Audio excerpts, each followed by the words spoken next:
welcome to the Meeple Mentor YouTube channel. I'm Jared, and today I'm doing an unboxing of the 3rd edition, or the latest, of Trekking the National Parks, the board game. This is from Underdog Games, and of course it's the most recent edition that's come out in 2024. It plays 1 to 5 players over about an hour to play in ages 10 and up. And I will say, we're looking at all the components today, but I've not played the original game. So this is going to come completely blind, and we're just going to be looking at what's inside and components. And let's start by reading the back. It says, explore the national parks. Trekking the National Parks is a spirited family board game that lets players visit the U.S. national parks in a fun and competitive way. Players compete for points by exploring national parks, camping, and collecting stones. Travel across the country and trek the trails that define our nation's most valuable public resource, the national parks. All right, so featuring stunning photos of the U.S. national parks. So this is going to have like some educational content, which is great. So you might be able to learn a little bit about the U.S. parks as you play. So we'll kind of get right into it. Okay, right on the back of the box, there's like a dedication, I guess, with probably the designers and their trips. There's a QR code on how to play and all of that. And of course, a little bit about the development of the game. And I know the original came out in about 2014. So it's been 10 years since the original. You got your little overview of some other games by the company, including Trekking Through History and the World. So here's your full color rule book. Pretty straightforward, actually. It's not very thick, so there's not that many actions to really, to worry about. It looks like, it's going to be pretty easy to learn and to teach. And then you have a separate sheet, I guess, 1-page sheet for the solo mode, playing it alone. And right on top, we've got the board. So let's unfold that and see how that looks for the U.S. national parks. Okay, fold this out. And how's that? Perfect. So it looks like you got Alaska up on the outer area, since it's not the continental U.S. And then you got Hawaii for some of their parks. American Samoa also, and then the Virgin Islands. Okay, but yeah, so you've got some all over the country. Carlsbad Caverns, I've actually been there, which is pretty cool. The Grand Canyon, I've flown over the Grand Canyon, but I've never visited. The Great Smoky Mountains, I've been there, that's for sure. Let's see, where else? So Redwood National Park, Yosemite, all these really famous locations right here on the map. I know some of them are noted with like kind of a red background. I'm not sure what some of the symbols here mean. I've been to the Everglades in Florida, of course. But yeah, so pretty cool. I like how it's got a good overview of the board of like, the main areas of the country, and it's easy to read. Visually pretty cool. So, all right, good. Let's take a look next.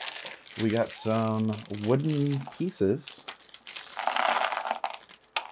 Okay, so you've got your hiking guy, you've got some campsite tent tokens, which these are all really thick, large wooden painted meeples.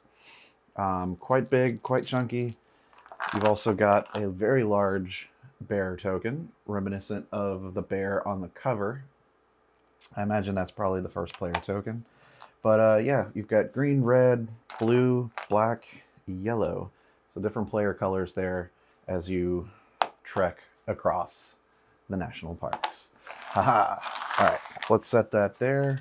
We have a pretty cool, like, pleather, bag to draw tokens and whatnot from. It's a drawstring. Like I said, it kind of feels like a pleather type of thing, but pretty nice, good deal. And then we have some tokens. So a lot of different tokens in all the player colors. I imagine you'll drop these on the map to note that you've visited them. And I don't know if, multiple people can place them on locations or not, but there you go. They're kind of like stones with a flat bottom, but instead of being perfectly rounded on top, they're kind of indented, like they were, dented in by a hammer or something. I mean, not literally, but like that's sort of the look they're going for. So it's kind of got a textured feel to the stone. But, just kind of your basic plastic pieces, about the size of a penny in terms of, width. You've got a really nice, insert to hold everything so far.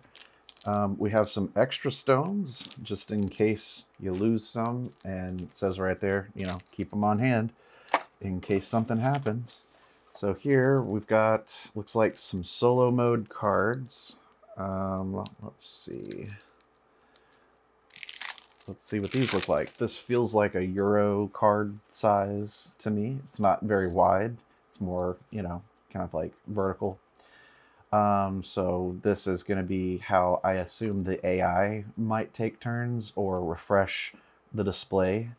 There you go. So, yep, a lot of these. And then the stone goals for solo mode. So for example, 4 Trek cards may be used as wild cards whenever you explore or camp. As an action, move to any major park. Whenever you explore or camp, return a Trekker to start. So these are all, if not most, of the solo cards.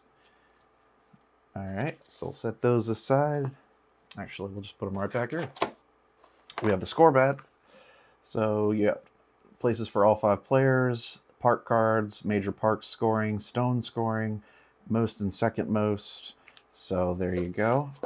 Pretty good pad of paper there. Pretty thick. All right. Bunch cards. So actually these are kind of cardboard tiles, not cards.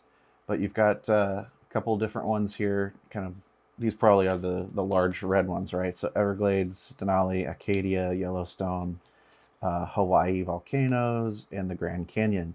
So yeah, these are going to be the overview tiles and or maybe scoring special type stuff going on for the major parks. I don't know how they're used at this point, but it's cool. They've got their own special thing, and maybe the red out here on the map is just to help you indicate, help you find them faster. That's my guess.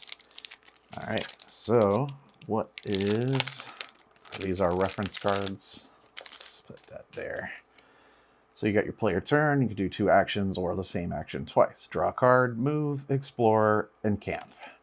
And on the back, kind of gives you some other actions, which I don't know, might have to do with some other cards that you'll get.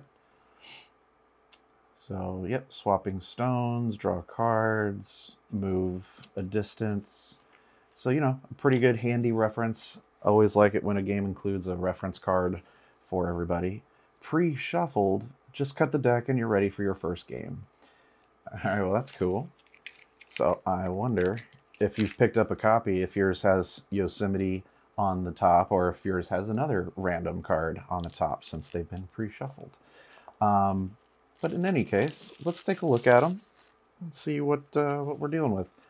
I will say these are kind of like a very glossy card stock. All right, so it's almost like a photo, not like your typical card.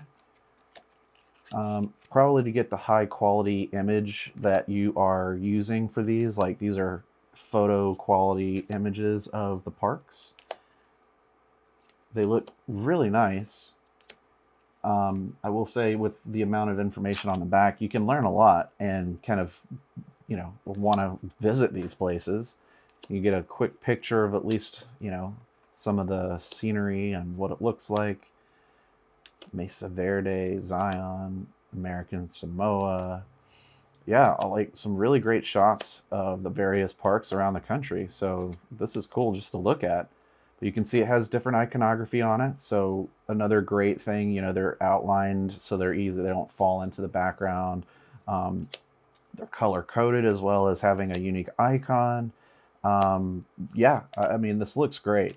Just very straightforward, and nothing's overwhelming. So yeah, There's Carlsbad Caverns. Okay, so there's the cards for the parks. Set that back in here. And then we have one more deck of cards that says pre-shuffled as well. So let's take a look at this. Be careful to open it.